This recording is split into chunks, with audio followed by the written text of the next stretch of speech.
His name is Geoff Dominy, and he is one of Canada's most respected gemologists.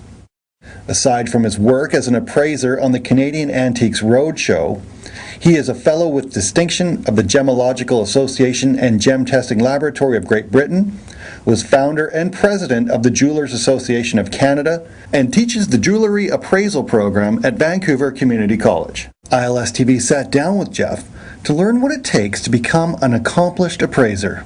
One of the main questions that my students ask me when they do the appraisal course is, what are the attributes of a jewelry appraiser? And I tell them that the first thing you have to do is to get qualified as a gemologist.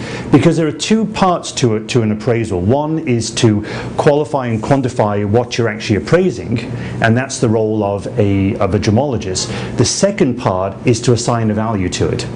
And unfortunately, a lot of gemologists emerge from these different gemological programs feeling that they are competent in both areas.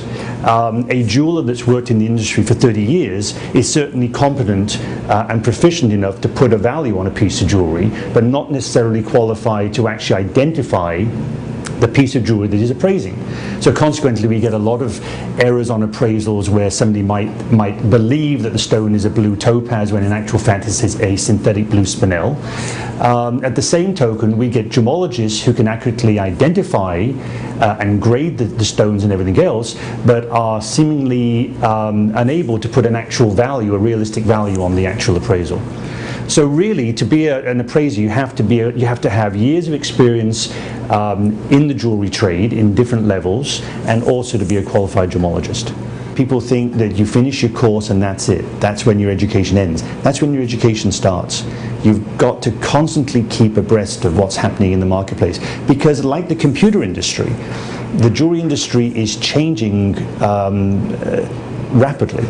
New and interesting things are coming out all the time, and you have to be aware of them, because again, how can you identify something, how can you value something if you don't know that particular treatment or that particular enhancement?